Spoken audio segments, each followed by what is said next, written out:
tulong natin ay nasa pangalan ng Panginoon. Siya ang lumikha ng langit at lupa. Ating ipahayag ang ating mga kasalanan sa Diyos. Ang ating Diyos ay Diyos na mahabagin at mapagpatawad.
Mapalad ang tao na pinatawad na yaong kasalanan at nalimot na rin ang kanyang nagawang mga pagsalangsang.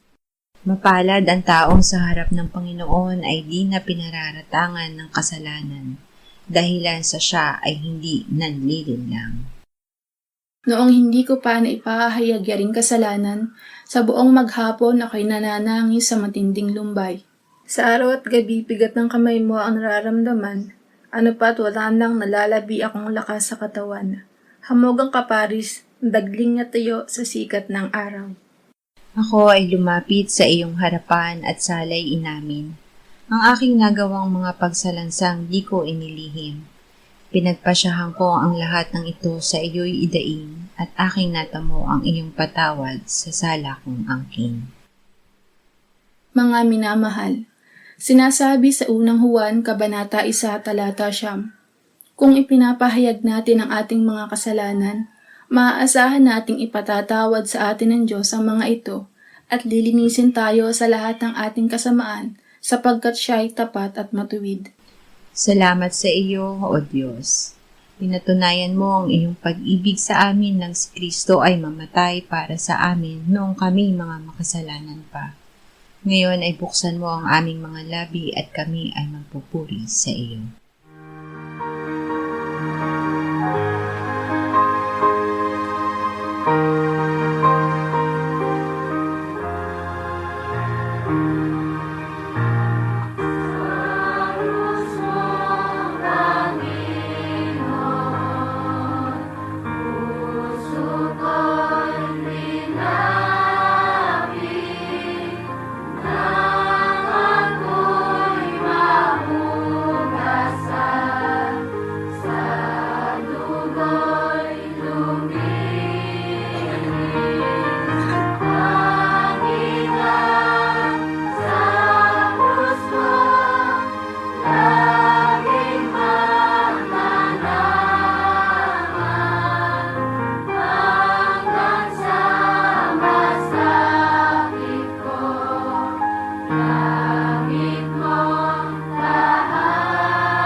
Jeremias 23:28-31. Hayaang ang propeta na may panaginip ay isalaysay ang panaginip, ngunit siya na may taglay ng aking salita ay bigkasin niya ang aking salita na may katapatan. Anong pagkakahawig mayroon ang dayami sa trigo, sabi ng Panginoon? Hindi ba ang aking salita ay parang apoy at parang maso na dumudurog ng bato? Sabi ng Panginoon. Kaya't ako'y laban sa mga propeta na ninanakaw ang aking mga salita sa kanyang kapwa, sabi ng Panginoon. Ako'y laban sa mga propeta, sabi ng Panginoon, na ginagamit ang kanilang mga dila at sinasabi ng Panginoon. Ang salita ay naglilinis ng kasalanan. Ang apoy ay tumutupok sa dumi at lumilinis ng ginto. Sinabi ng Diyos na ang kanyang salita ay parang apoy. Ang salita niya ay katotohanan na naghahantad at nag-aalis ng kasinungalingan at kasalanan. Kaya't ang Diyos ay laban sa mga naglalahok ng kasinungalingan sa kanyang salita. Ang dalisay na salita ng Diyos ay lumilinis at nagpapadalisay sa ating puso upang buksan ito para panahanan ng Diyos. Awit 119:11. Paano pananatilihing dalisay ng kabataan ang kanilang daan? Sa pamamagitan ng pag-iingat nito ayon sa iyong salita. Hinanap kita ng buong puso ko, o huwag nawa akong maligaw sa mga utos mo. Iningatan ko ang iyong salita sa aking puso upang huwag akong magkasala laban sa iyo. Ingatan ang salita sa puso. Diyos ang gumagawa para tayo ay linisin. Ibinigay niya ang kanyang anak na si Jesus na nag-alay ng kanyang dugo para sa ating mga kasalanan. Ang katotohanan ito ay ihinahayag sa atin ng kanyang salita. Kaya't ingatan natin ang salita sa ating puso. Ang paglilinis ay hindi nakakamtan sa sarili nating sikap. Ito ay tinatanggap sa pamamagitan ng pananampalataya na bunga ng pakikinig ng salita. Habang itinatanim natin ang salita sa ating puso at nananalig tayo sa pag-aalay ni Kristo ng kanyang sarili, ang kapangyarihan ng Diyos ay nagpapabanal at nag-iingat sa atin mula sa kasalanan.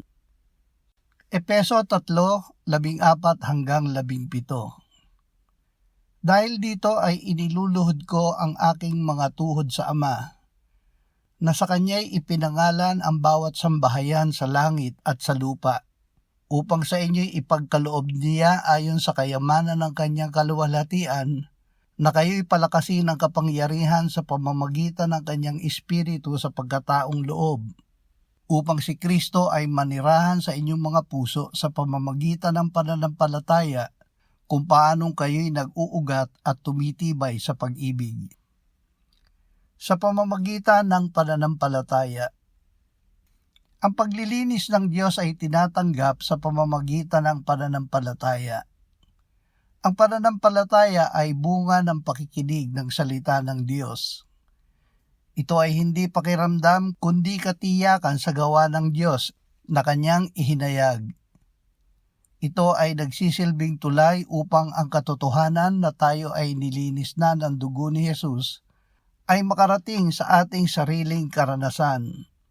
Sa pamamagitan ng pananampalataya ay nalalaman natin na si Kristo ay naninirahan sa ating puso. Ang Ama ay nagpapatotoo na ang pinananahanan ni Kristo ay may buhay na walang hanggan dahil nilinis na ng kanyang dugo. Juan 15:1-4. Ako ang tunay na puno ng ubas at ang aking Ama ang tagapag-alaga. Ang bawat sanga sa akin na hindi nagbubunga ay inaalis niya, at ang bawat sanga na nagbubunga ay nililinis niya upang lalong magbunga. Kayo'y malilinis na sa pamamagitan ng salita na aking sinabi sa inyo. Kayo'y manatili sa akin at ako'y sa inyo. Gaya ng sanga na hindi magbubunga buhat sa kanyang sarili, malibang nakakabit sa puno, gayon din naman kayo, malibang kayo'y manatili sa akin. Nililinis ng Ama. Bilang mga sanga na kaisa ni Kristo na ating puno ng ubas, tayo ay nililinis ng Ama.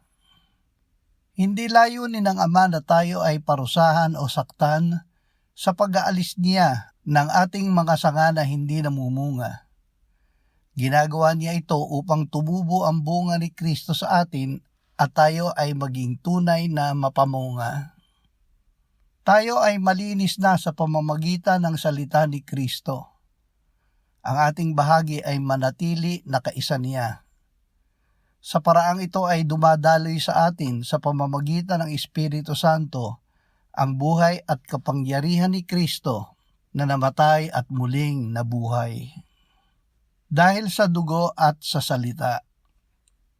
Ang paglilinis ay sa pamamagitan ng dugo ni Jesus. Ito rin ay sa pamamagitan ng kanyang salita.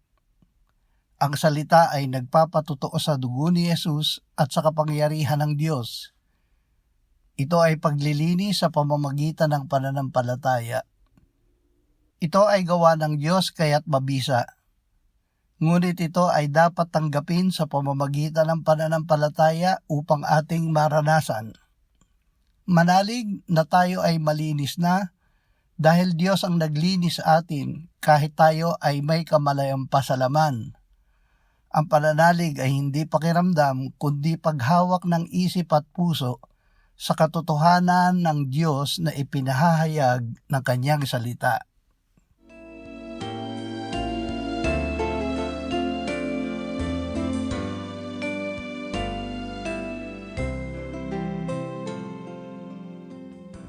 Manalangin tayo. Panginoong Hesus, sinabi mo, malibang kainin ninyo ang laman ng anak ng tao at inumin ang kanyang dugo, kayo ay walang buhay sa inyo.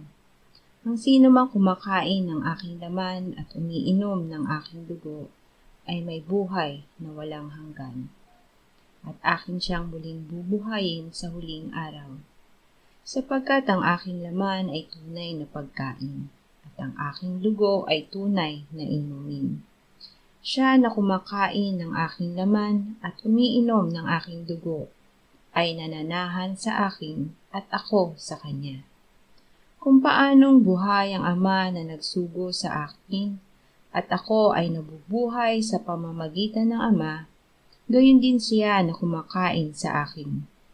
Siya man ay mabubuhay sa pamamagitan ko.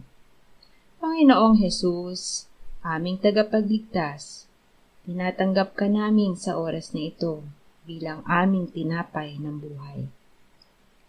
Tinatanggap namin ang iyong katawan na ipinako sa krus, namatay, inilibing, pinuhay na muli at iniakyat ng Ama sa kanyang kanan sa langit bilang aming tunay na pagkain. Tinatanggap namin ang iyong dugo na nabuhos sa ikapagpapatawad ng aming kasalanan bilang aming tunay na inumin. Manahan at mabuhay ka sa amin upang kami ay mamuhay sa pamamagitan mo kung paanong ikaw ay namuhay sa pamamagitan ng Ama. Salamat, Ama, sapagkat dahil kay Kristo, kami ngayon ay nakapamumuhay. Kasama mo kaisa ng Espiritu Santo. Sa iyo ang lahat ng kalwalhatian, ngayon at magpakailanman. Amen.